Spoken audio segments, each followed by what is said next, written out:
c'est qu'on a oublié que ce Coran est un guide pour toute l'humanité.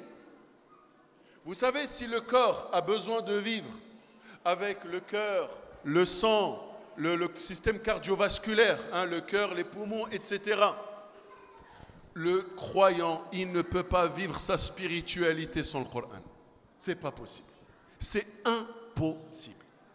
Quelqu'un qui pense qu'il peut avancer vers Allah tout en délaissant le Coran, c'est quelqu'un qui pense qu'il peut vivre sans cœur et sans poumon.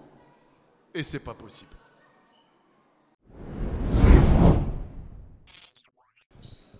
بسم الله الرحمن الرحيم الحمد لله رب العالمين حمدا كثيرا طيبا طاهرا مباركا فيه ملء السماوات وملء الأرض وملء ما بينهما وملء ما شاء ربنا بعد ذلك وأشهد أن لا إله إلا الله وحده لا شريك له وأشهد أن سيدنا وحبيبنا ونبينا محمدا عبده ورسوله وصفيه من خلقه وخليله سيد الأولين والآخرين إمام الأنبياء والمرسلين صلوات ربي وسلامه عليه وعلى آله وأصحابه أجمعين.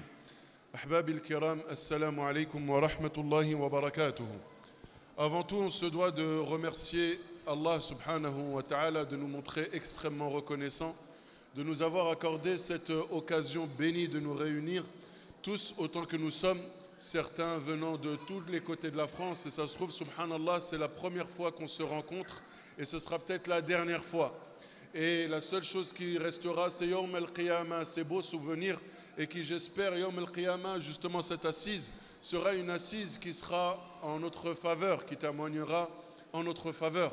C'est pour ça qu'on implore Allah subhanahu wa ta'ala d'accepter de nous, et on le remercie de nous avoir donné cette occasion. On remercie également les frères de l'Institut Bleuet, de la mosquée des Bleuets, que ce soit notre imam, notre frère Ismaïl et toute l'équipe qu'il y a derrière, qu'Allah subhanahu wa ta'ala vous récompense pour tous les efforts que vous faites ici sur Marseille. Et je vous remercie à vous également qui êtes présents aujourd'hui pour votre patience. Et on demande à Allah subhanahu wa ta'ala, comme il nous a réunis aujourd'hui, qu'il nous réunisse tous ensemble auprès de notre bien-aimé Muhammad sallallahu alayhi wa sallam, dans son vaste paradis. Alors le thème de l'après-midi aujourd'hui, c'est justement comment cheminer vers Allah, comment se rapprocher d'Allah, comment faire en sorte que je sois sur ce chemin droit, d'accord, que je demande à chacune de mes prières. Vous savez, plus de 17 fois par jour, enfin au minimum 17 fois par jour, on répète ce verset coranique qui est « Ihdina sirat al-mustaqim » guide-nous vers le droit chemin. Guide-nous vers le droit chemin. Cette guidée, on ne peut la demander qu'à Allah subhanahu wa ta'ala. Parce qu'Allah subhanahu wa ta'ala, il est détenteur des cœurs. C'est lui qui les tourne comme il le souhaite. Certains, il les égare et certains, il les guide. Et c'est vers lui seulement qu'on doit demander cette guidée. Et c'est pour ça qu'il nous a imposé indirectement de lui demander 17 fois par jour. Allah subhanahu wa ta'ala nous dit dans le hadith al-Qudusi, Ya ibn Adam, kullukum dal, illa man hadaytuh, fastahduni ahdikum. Allah subhanahu wa ta'ala nous dit dans le hadith Qudusi, le prophète Sam nous rapporte, Allah nous dit, ô fils d'Adam, vous êtes tous déségarés, tous, sauf ceux que j'ai guidés. Demandez-moi la guidée, je vous guiderai. Donc déjà, premièrement, pour se rapprocher d'Allah subhanahu wa ta'ala, il faut lui demander sincèrement la guidée. Bien sûr, la guidée, c'est quelque chose qu'on demande. Mais il faut mettre aussi des causes en place. Il faut des causes en place. Il faut maintenant un chemin, quelque chose qui nous trace ce chemin. Un GPS, une boussole, un guide. Maintenant, il est où ce GPS? Cet outil qui va m'aider justement à rester sur ce droit chemin. Il est où ce GPS, ce guide, cette boussole? Eh bien, subhanallah, Allah dans le Coran, après avoir lu Surat al-Fatiha, lorsqu'on dit Ihdina sirat al-mustaqim, guide-nous sur le droit chemin, on peut se poser la question donc, où est ce droit chemin? Continuons la lecture. Sirat alladhina an'amta alayhim, la voie, le chemin de ceux que tu as comblés de tes bienfaits. Ghayril mardoubi alayhim waladdallin, non pas ceux que tu as qui ont encouru ta colère ou des égarés. Ensuite, Surat al-Baqarah. Bismillahir Rahmanir Rahim. Alif Lam Mim. Au nom d'Allah, le miséricordieux, le très miséricordieux. Alif Lam Mim. ذلك الكتاب لا ريب فيه هدى للمتقين. Voici le livre au sujet duquel il n'y a aucun doute. C'est une guidée, une voie droite pour les pieux. La guidée que tu as demandée dans Surat al-Fatiha, Allah te l'a indiqué dans le début de Surat al-Baqarah. Al-Qur'an al-Karim. Al-Qur'an al-Karim est le plus grand compagnon que tu puisses avoir dans cette vie. Et c'est le meilleur des guides et la meilleure des boussoles, la plus précise, le meilleur des GPS pour avancer et à s'assurer d'être sur le droit chemin. La parole d'Allah. La parole d'Allah. Vous savez, aujourd'hui, lorsqu'on parle du Coran, beaucoup pourront répondre de manière théorique. Pourquoi? Parce que, mashallah, on a suivi des cours de Aqida. Et dans l'Aqida, on nous dit que quoi? Le Coran al-Karim, Kalamullah, il-Munazzal ala Sayyidina Muhammad, bilisanin arabiyyin mubin, etc., etc. De belles définitions qu'il fallait apprendre, comprendre, retenir. Il n'y a pas de mal. Ça, c'est l'Aqida. Notre croyance, ça nous dit quoi? Que le Coran, c'est le livre d'Allah qui a été révélé sur Muhammad sallallahu alayhi wa sallam en langue arabe pure, explicite, éloquente, tout ce que vous voulez. Et on peut aller encore plus loin dans la définition, mais on va s'arrêter là. Mais est-ce que, ça c'est pour notre intellect, cette définition, elle vient et elle interpelle notre intellect. Ça c'est une réponse que tu peux mettre dans une copie lorsqu'on t'interroge en cours. Mais au quotidien, c'est quoi le Coran? Quand tu dis que c'est la parole d'Allah, qu'est-ce que ça veut dire? Ça veut dire que c'est une révélation divine sur Muhammad? Ou est-ce que c'est une révélation qui m'interpelle moi en tant que Abdullah? Combien de personnes pensent que le Coran s'adresse à d'autres? Combien de personnes pensent que le Coran a été révélé pour Muhammad sallallahu alayhi wa sallam et tous ceux qui sont autour de lui? Combien de fois on a lu des passages du Coran, on ne s'est pas senti visé, alors que ça se trouve ce verset-là, c'est toi qui vises en particulier. Pourquoi? Parce que nous sommes beaucoup dans la théorie, mais très peu dans la pratique. Nous sommes beaucoup dans l'apparence, mais très peu dans le spirituel. Notre relation avec le Coran, elle est sacrée en apparence, mais on n'applique pas le Coran au quotidien, c'est pas vrai. Et avec ça, on veut aller vers Allah subhanahu wa ta'ala. Avec ça, on veut gagner les hauts degrés du paradis. Avec ça, on veut être sûr de mourir sur le droit chemin. Mais sans le Coran, ça va être très difficile. Ça va être très difficile. Allah nous dit, Hudan lil muttaqin.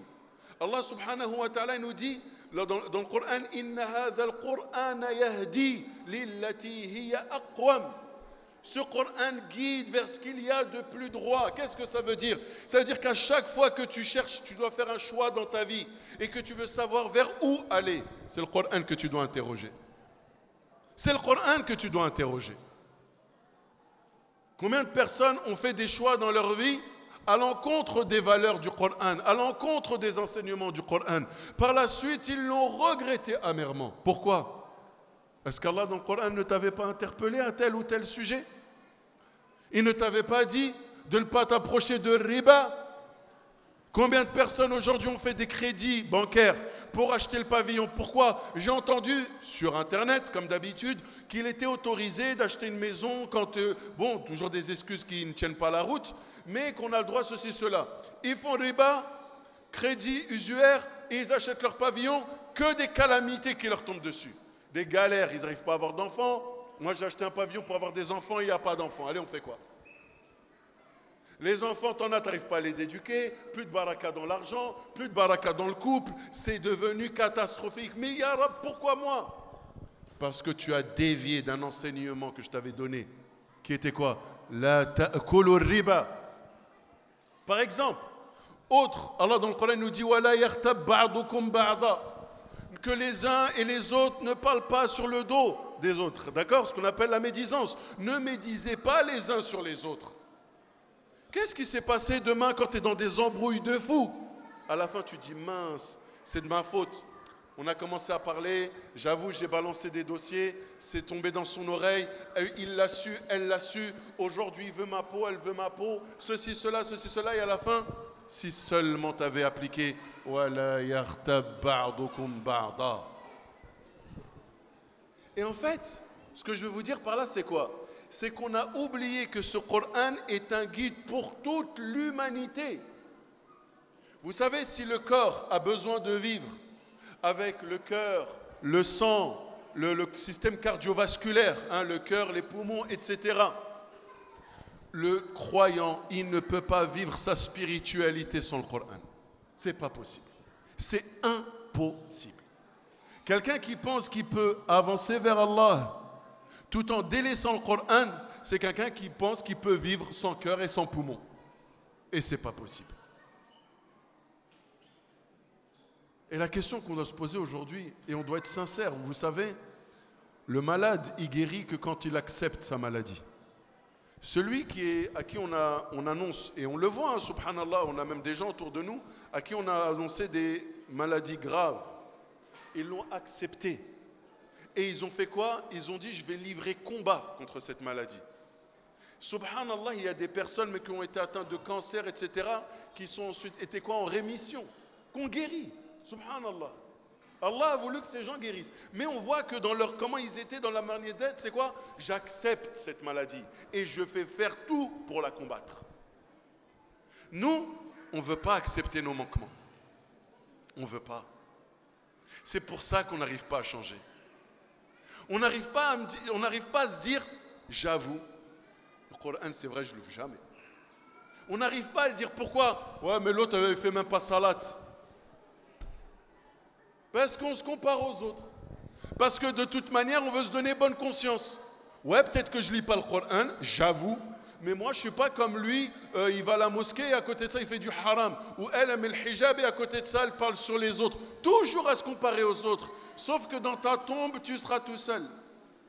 Et que quand tu seras interrogé par ton Seigneur, il t'interrogera sur toi, pas sur un tel ou une telle. Alors maintenant, la question qu'on se pose aujourd'hui, avant qu'on nous la pose, Yawm al-Qiyamah, quelle est notre relation avec le Coran? Et que chacun réponde. J'attends pas de réponse de votre part, hein. Pas du tout, au contraire. J'aimerais que chacun d'entre vous se pose cette question et se dise aujourd'hui, ok, on a évoqué ce thème-là, où j'en suis moi aujourd'hui? Où j'en suis moi aujourd'hui? Combien de fois on a lu des versets coraniques et combien de fois on a été à l'encontre de ces versets coraniques? Combien de fois? Combien de fois? Et jusqu'à quand on sera cette communauté de l'apparence et pas la communauté du changement? Vous savez, Abdullah ibn al-Mubarak, il disait, lire le Coran est une bonne action, mais on a limité notre relation du Coran à sa lecture. Vous vous êtes jamais posé la question pourquoi Allah subhanahu wa ta'ala il donne autant de récompenses à la lecture du Coran? Vous vous êtes jamais dit pourquoi quand je lis le Coran j'ai 10 hasanat pour une lettre? Vous vous êtes jamais posé la question pourquoi? À votre avis? Pourquoi Allah subhanahu wa ta'ala récompense chacune des lettres du Coran par 10 hasanat? C'est facile. Tu dis Bismillah ar-Rahman ar-Rahim, tu es déjà 190 ou 200 hasanat. Facile. Pourquoi à votre avis? Ah, peut-être qu'ils dorment. Vous êtes réveillés ou pas? Peut-être c'est des hologrammes. Je ne savais pas. Hein? Maintenant, il y en a, ils font des meetings en hologramme, etc. Hein? Je me suis dit, ah ben, machallah, Marseille, ils sont en avance. Hein? Ils ont voulu rattraper les Parisiens, ils ont fait un truc en hologramme. On pense que c'est des vrais gens, mais ce n'est pas vrai. Si, vous êtes vrai? Tu peux le toucher, Amine? Même toi, tu n'es pas vrai? Oh là là. Alors, à votre avis, pourquoi? Pour te motiver à le lire. Pour te motiver à le lire. Une source aussi immense de récompense. C'est parce qu'Allah t'attire. Viens, lis. Regarde, pour chacune de lettres, je te donne 10 hasanat. Mais je ne veux pas que tu t'arrêtes à la lettre. Je veux que tu t'arrêtes au fond, pas à la forme. Et nous, on est beaucoup dans la forme. On est beaucoup dans la forme. Il y a des gens aujourd'hui, ils peuvent lire le Coran parfaitement. Leur comportement va à l'encontre du Coran. Hein. Waouh, la belle lecture. Mais dans sa pratique de la religion, il y a zéro du Coran. Alors pourquoi? Parce qu'encore une fois, on oublie que ce Coran a été révélé pour nous. Et c'est quoi la différence qu'il y a entre les compagnons, les pieux prédécesseurs, ces gens qui ont marqué l'islam et qui ont gouverné une partie immense de la terre. C'est parce que le Coran, lorsqu'ils lisaient, ils lisaient ça comme un message pour eux, pas pour les autres. Combien de fois, Allah, dans le Coran, vous avez lu des passages où il y a écrit « Ya ayyuhalladhina amanu » Ça veut dire quoi? Ça veut dire quoi, « Ya ayyuhalladhina amanu » Oui? Ô vous qui avez cru, ô vous les croyants, ô vous qui croyez sincèrement. Et ça vous a déjà interpellé ce qui venait après? On n'entend pas? Oui. Vous vous êtes jamais dit, attends, Allah il dit Ya ayyuhalladhina amanu. Est-ce que toi tu es min ahl al-iman, oui ou non? Tous ici. Est-ce qu'il y en a qui sont min ahl al-iman? Non? Mais tout le monde vous l'êtes. Et vous pouvez me donner un exemple de message qui est cité juste après? Ya ayyuhalladhina amanu. Ittaqullah. Wal tanzur nafsun ma qaddamat lighad. Par exemple, ça veut dire quoi ça? Oh, vous qui avez la foi, craignez Allah et que chaque âme observe ce qu'elle a préparé pour le lendemain. C'est quoi le lendemain? Al-Maut, la mort, remise en question. Et est-ce que ce verset nous a déjà interpellés? Ya ayyuhalladhina amanu qu anfusakum wa ahlikum nara. Oh, vous qui avez cru, préservez votre propre personne et vos proches d'un feu. Oui, tout à l'heure on parlait de la da'wa qu'il faut commencer par les proches. Vous avez compris pourquoi? Parce que c'est Allah qui nous l'ordonne. Ya ayyuhalladhina amanu qu anfusakum wa ahlikum naran waquduha an-nas wal hijara u'iddat lil kafirin. Un feu dont le combustible sont les pierres et les gens qui, à la base, a été préparé pour qui? Al-Kuffar. Comment toi, Ahl al-Iman, tu pourrais te retrouver dedans? À chaque fois qu'Allah parle de l'enfer, il dit « U'iddat lil kafirin ». C'est-à-dire que toi, normalement, en tant que musulman, tu n'as rien à faire là-bas. Alors crains cet enfer, tu n'as pas à y aller. Et après? Et après? Ouais, j'ai lu, le verset, il est trop bien. En plus, quand j'ai écouté le lecteur, il l'a récité. Masha'Allah, j'ai trop aimé. C'est tout. Tu t'es resté sur la forme. Hein? Al-Runna, ici un mad. Wa, mashallah, les maqamat, comme les gens ils aiment bien, ils font du solfège avec le Coran. Donc ça touche, ça nous donne des frissons. Mais on peut écouter ça tout en étant en état de péché. Wal'iyadhu billah. Les gens, combien de fois vous êtes partis au Tarawih? Vous avez écouté le Coran. Allahu Akbar, mashallah, c'est trop bien. Je sors de Tarawih. Je suis dans le riba, namima, je parle sur les gens, je dérange les voisins, je gare ma voiture n'importe comment, je fais une fausse da'wa, une mauvaise image de la communauté musulmane, je suis en train de salir l'image des musulmans parce que j'ai décidé de garer ma voiture devant ce parking-là en bloquant le propriétaire de ce pavillon. Pourquoi? Parce que j'ai la flemme d'aller à la mosquée. Et je suis parti à la mosquée, j'ai écouté le Coran, j'ai pleuré, j'ai pris ma voiture sans aucun cas de conscience et je m'en vais. Waouh! Le Coran a cet effet sur toi? Allah il nous dit لو أنزلنا هذا القرآن على جبل لرأيته خاشعا متصدعا من خشية الله. Si nous avions descendu ce Coran sur une montagne, cette montagne se serait retrouvée pulvérisée par la crainte d'Allah. Une montagne. Et nous, nos cœurs sont devenus plus solides que des montagnes. C'est-à-dire qu'on écoute le Coran pendant 1 heure, on est à Tarawih, on supporte, on sort, on n'a rien retenu de ce que notre Seigneur nous a dit. Aujourd'hui, le Coran, c'est devenu, on le sait, Allah subhanahu wa ta'ala, il a voulu que ce Coran-là mette au défi toute l'humanité tout au long de la création. Tant qu'il y aura des gens sur terre, le Coran les mettra au défi. Dans tout. À l'époque, il a mis au défi qui? Tous les Arabes, tous les éloquents, tous les poètes. Essayer de faire un verset. Ils étaient incapables de le faire. Pourtant, c'était les plus éloquents. Aujourd'hui, il nous met au défi par rapport à quoi? Par rapport à tout ce qu'on y trouve comme quoi? Comme connaissance, science, de la géologie, de l'embryologie, de l'anatomie, de l'astronomie. Et tout ça, tu dis, subhanallah. Allah, il dit ça dans le Coran. Allah, il parle du développement de l'embryon. Allah, Et après? Je vais vous raconter une anecdote quand je vous dis que c'est bien d'avoir des professeurs qui vous éduquent. Il y a très longtemps, quand nous aussi on était, voilà, on s'intéressait au Coran, etc. Et j'avais regardé un article sur Internet, c'était le début d'Internet, Oui, tel satellite, il a découvert ça dans l'univers, il a vu ça dans telle galaxie, et subhanallah, Allah il dit ça dans le Coran, ce qui fait référence de ceci et cela. Moi j'ai vu ça, je dis waouh, c'est un truc de fou, le Coran c'est fort. Et jeune comme j'étais, je vais à la mosquée, tout ça, je vais voir mon professeur, l'imam de la mosquée, et je vais le voir, qu'Allah le préserve. Je vais le voir, je lui dis, tu sais, tout à l'heure j'ai regardé un truc sur internet, ils disent que dans le Coran, tu vois, le verset qui dit ça. Oui, il me dit oui. Je dis, bah, tu sais que dans le Coran, ça veut dire ça, et ils ont découvert que dans l'univers, il y a ça. C'est un truc de fou. Vous savez ce qu'il m'a dit? Il m'a dit, ouais, et alors? Je devais avoir 19-20 ans. Ça scie les jambes, ce et alors. Ouais, c'est limite, ouais, je m'en fiche de ce que tu me racontes. Je dis, c'est l'imam, c'est mon prof de Coran. Je dis, mais c'est pas un truc de... Il me dit, ouais, et alors? Pourquoi tu me racontes ça?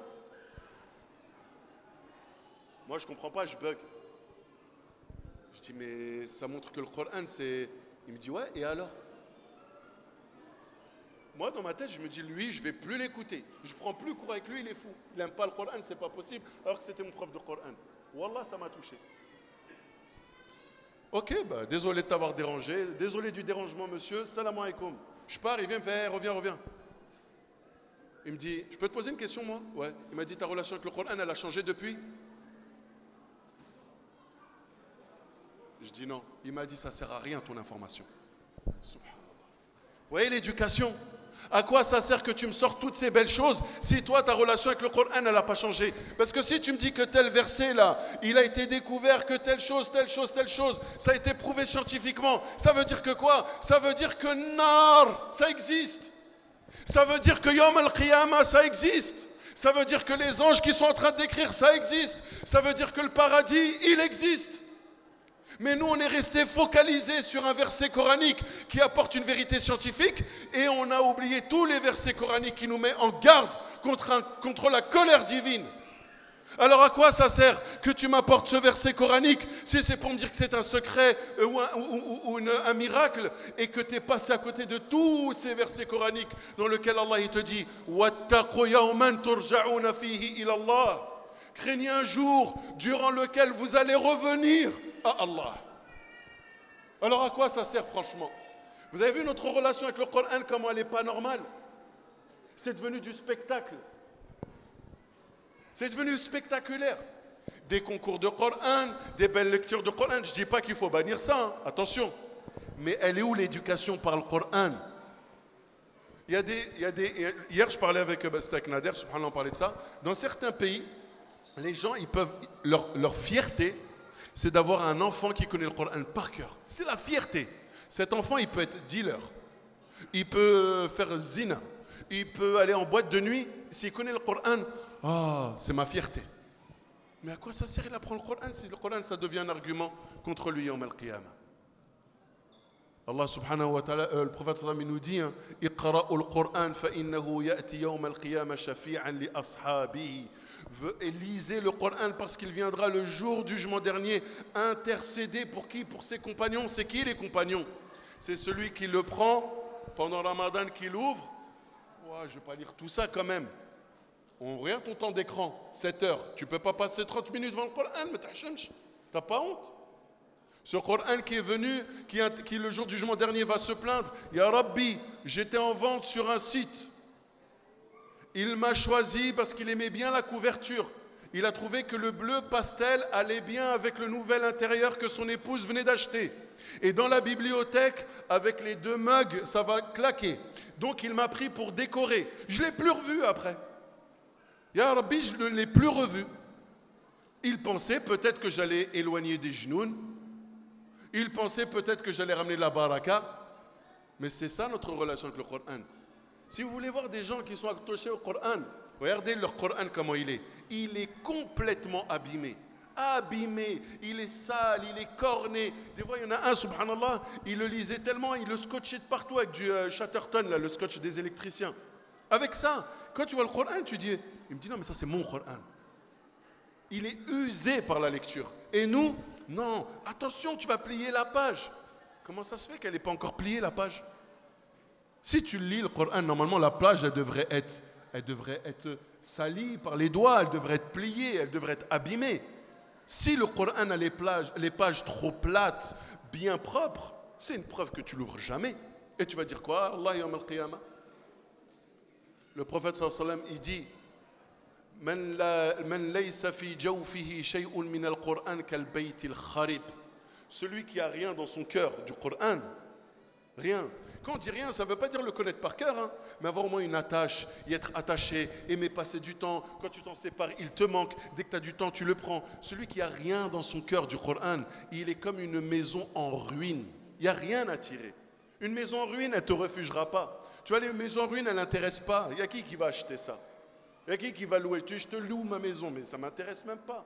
Une maison, normalement, elle doit être quoi? Elle doit être solide. Parce qu'elle doit permettre quoi? De me protéger moi, ma famille, mon foyer. Mais là, le prophète Sam, il dit, celui qui a rien dans son cœur du Coran, il est comme une maison en ruine. Chacun sonde son cœur et voyez quelle attache vous avez avec le Coran. Pour comprendre tout ça, il faut voir comment ils étaient eux avant et comment on est nous maintenant. À l'époque, ils n'avaient pas autant accès au Coran. Nous, on n'a jamais eu autant de facilité à accéder au Coran. Qu'est-ce qu'on va dire Yawm al-Qiyamah? À l'époque, acheter un Coran, ce n'était pas facile. Hein. Qu'est-ce que faisaient les gens? Ils écrivaient eux-mêmes. Les anciens, ils ont leur propre Coran à eux. Parce que pour eux, un Coran, ce n'est pas les choses que tu trouves comme ça dans le commerce, par palette, en carton. Non, ces choses, c'était compliqué à avoir et ça coûtait cher. Alors, ils l'écrivaient eux-mêmes. Ils avaient leur propre Coran. Et ils s'y attachaient et ils l'aimaient. Pour eux, c'était quelque chose qu'ils avaient fait. Nous, on a le Coran sur la tablette, on a le Coran sur l'ordinateur, on a le Coran sur le téléphone, on a 4, 5, 6 Corans différentes couleurs dans la maison, ça dépend de la déco des pièces. Là-bas, chez ma fille, elle a une chambre rose, je lui ai mis un Coran rose avec un tapis de prière rose. Mon fils, c'est plutôt bleu-vert, j'ai mis les deux parce qu'il y en a, ils voulaient bleu et j'ai mis vert, j'ai mis les deux. Et quand est-ce qu'il l'ouvre? Jamais. À la kulli hal, ce que je veux dire par là, c'est quoi? C'est qu'est-ce qu'on va dire Yawm al-Qiyamah quand on nous dira mais pourquoi tu n'as pas lu le Coran? J'avais pas le temps? C'est pas vrai. Cette excuse-là, vous pouvez tout de suite la jeter à la poubelle. C'est pas vrai. C'est pas vrai. C'est pas vrai. Si tu as du temps pour dormir, si tu as du temps pour manger, si tu as du temps pour prendre pour le loisir, tu as du temps pour le Coran. Tu as du temps pour le Coran. Et d'ailleurs, le jour du jugement dernier, lorsque le Coran viendra intercéder envers ses compagnons, qu'est-ce qu'il dira? Ya Rab, je lui ai privé le sommeil. Je l'ai privé de sommeil. Laisse-moi intercéder en sa faveur. Je l'ai privé de sommeil. C'est-à-dire que même lorsqu'il n'avait plus de temps, il prenait sur son temps de repos pour me lire. Nous, on n'arrive même pas à prendre le Coran, à donner du temps au Coran sur nos temps de loisirs qui sont complètement futiles. 30 ans, 40 ans, il joue à la PlayStation. C'est quoi cette vie, franchement?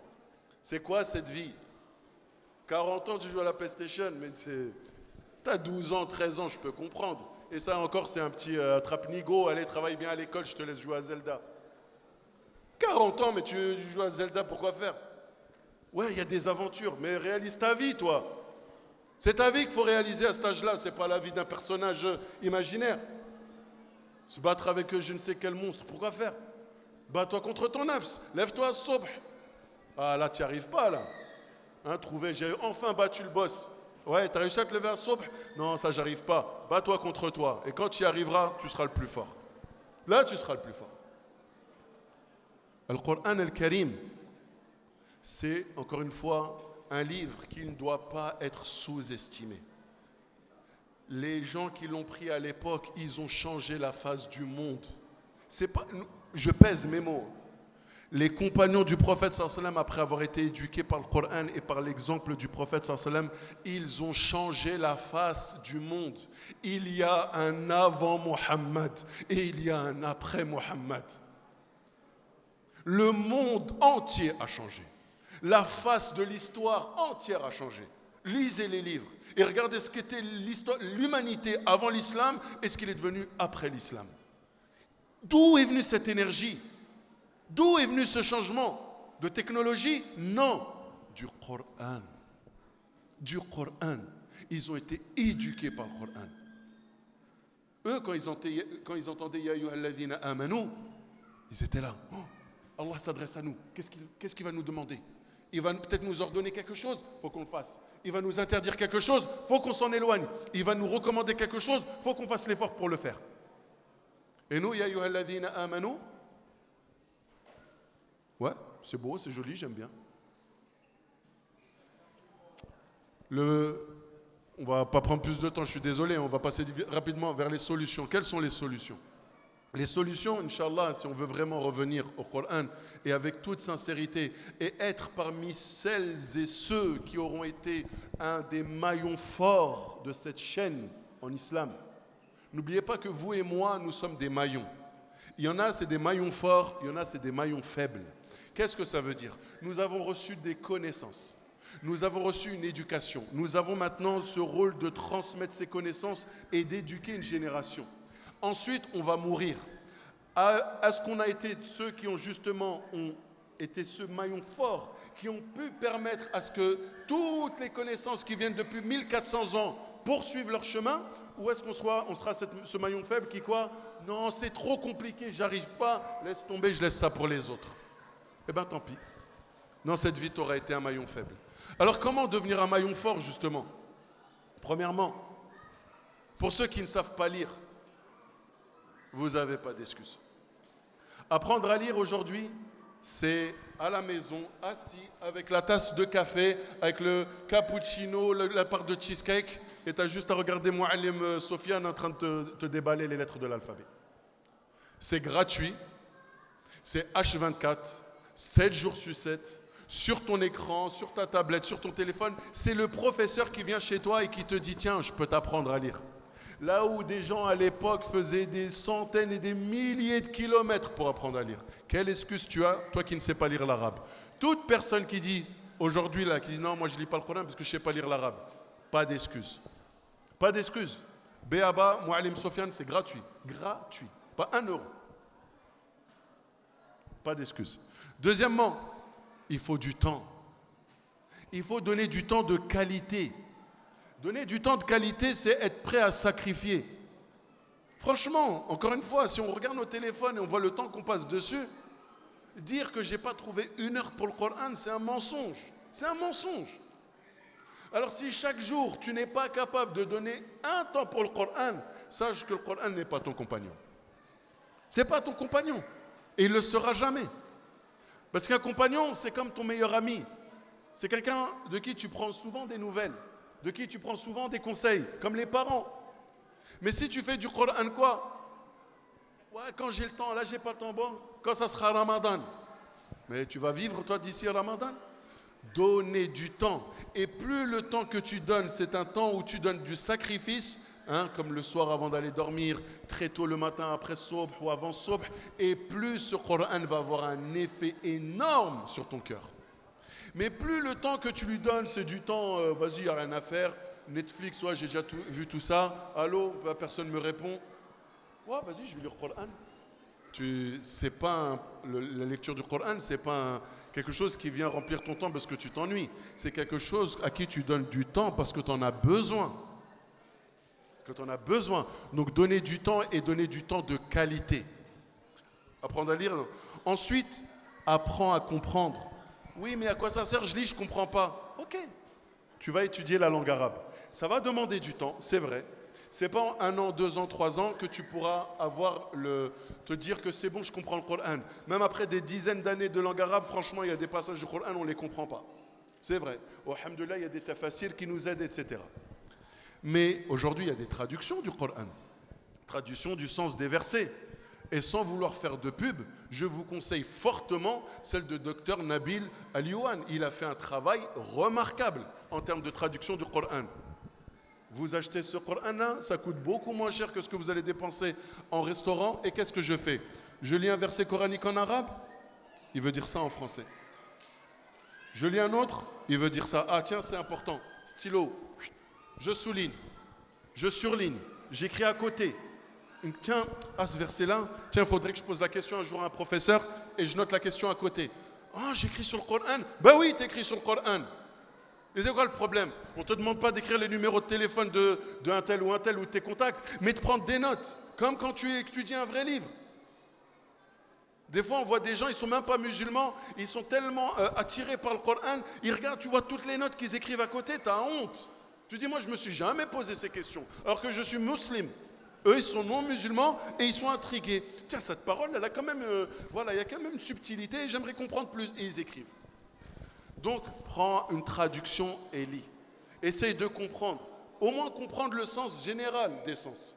On n'a pas dit tout le détail, mais au moins. Pour que, au moins, quand tu lis, par exemple, je ne sais pas, Qul huwa Allahu ahad, inna a'taynaka al-kawthar, au moins les sourates que tu connais, au moins que tu puisses les méditer en prière.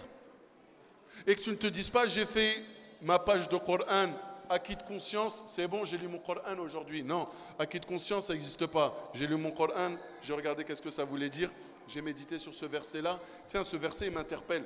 Je vais le relire plusieurs fois en français pour le retenir. Pourquoi ? Pour qu'il m'occupe toute la journée. Pour qu'il m'occupe la journée. Subhanallah, ce verset quand même, c'est fort, hein? Allah, il dit ça. Et je médite. Et où j'en suis avec ce verset-là? C'est ça, lire le Coran. C'est vraiment le lire et en être un vrai compagnon, parce que le Coran n'est pas lecture, il est mis en pratique. C'est une mise en pratique. Tout à l'heure, je me suis trompé, astaghfirullah, sur la parole d'Abdullah ibn Mubarak. Il a dit le Coran a été révélé pour être mis en pratique. On s'est limité à la mise en pratique, la lecture. On s'est limité à la pratique, la lecture. Voilà, j'ai mis en pratique le Coran en le lisant. Non, c'est en observant tous ces commandements. Ensuite, entoure-toi de professeurs de qualité et des éducateurs. Maintenant, tu vas avancer encore plus dans le Coran, trouve un professeur. Trouve un professeur qui va t'aider. Et vous allez me dire, oui, mais je vais le trouver où? Faites dua. C'est Allah qui va vous l'emmener. Demandez sincèrement la guidée à Allah. C'est Allah qui vous met les hommes sur votre chemin et les femmes sur votre chemin. Mais cherchez-vous en vous disant, non, moi je suis plus intelligent, je peux sélectionner, lui c'est bien, lui c'est pas bon, lui c'est, tu penses que tu te suffis pour sélectionner, et plus tu vas sélectionner n'importe qui. Non, demande à Allah. Et Allah subhanahu wa ta'ala, il va vous mettre des signes. Et il va vous montrer. Et des gens vont apparaître dans votre vie, vous allez dire subhanallah. Je ne savais même pas que lui, c'est un professionnel du Coran. S'entourer de profs qualité et s'entourer de celles et ceux qui ont le même souci que toi, qui t'encouragent dans la voie que tu prends, qui vont te dire alors aujourd'hui, tu as lu le Coran? Non, mais subhanallah, allez, on a dit quoi? Allez, non. Tu rattrapes, tant pis, on te remet face à tes manquements, mais au moins tu as quelqu'un qui te veut du bien. Tu dis, subhanallah, cette personne, elle m'appelle pour savoir ce que j'ai lu ma page de Coran, elle veut que mon bien, c'est pas possible. C'est pas quelqu'un qui te veut du mal, ça. Bien au contraire, c'est une personne que tu dois remercier. Tu embrasses le front à cette personne-là. Se donner rendez-vous, lire ensemble. Est-ce que tu as lu? Est-ce que tu n'as pas lu? Pourquoi tu n'as pas lu? Allez, remotivation, allez, on s'y remet. Tu as besoin de gens pour t'aider, mais ces gens-là, il faut qu'ils aient le même souci que toi. Un jour, c'est toi qui les tires vers le haut, un jour, c'est eux qui te tirent vers le haut, et ainsi de suite.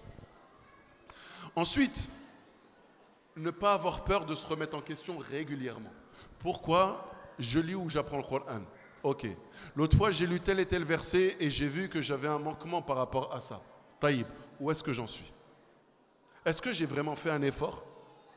Est-ce que je me suis vraiment dit ce verset-là, je vais le méditer et Inch'Allah, je vais le mettre en pratique et Inch'Allah, je vais essayer de retirer ce défaut que j'ai chez moi et je vais? Ou est-ce que tu l'as juste, tu as tourné la page et tu as oublié avec ce qu'il y avait écrit derrière? Non, se remettre régulièrement en question pour retravailler les intentions, pour toujours faire en sorte que les intentions soient sincères et toujours voir le but et le noble but qui est quoi? Mettre en pratique le Coran. Mettre en pratique le Coran. Alors bien sûr tout ça, hein, il y a plein d'autres conseils, mais on se limitera à cela. Et tout ça, c'est une vie d'effort. Ne croyez pas que celui qui veut lire le Coran ou qui veut être un compagnon du Coran, que c'est quelque chose c'est une formation sur 1 an, c'est une formation sur 2 ans, c'est une formation qui se terminera que le jour où Allah décidera de récupérer ton âme. Ce chemin-là, il n'a pas de bout, il n'y a pas d'issue. Ce chemin-là, il faut mourir dessus. Il ne s'arrête pas.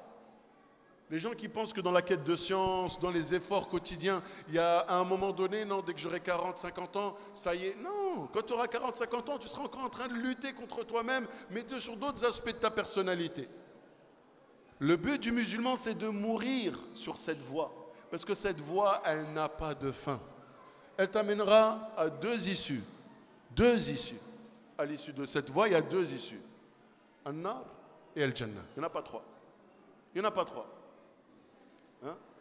Il dit فالدار جنة الفردوس إن عمل بما يرضي الإله وإلا فالنار.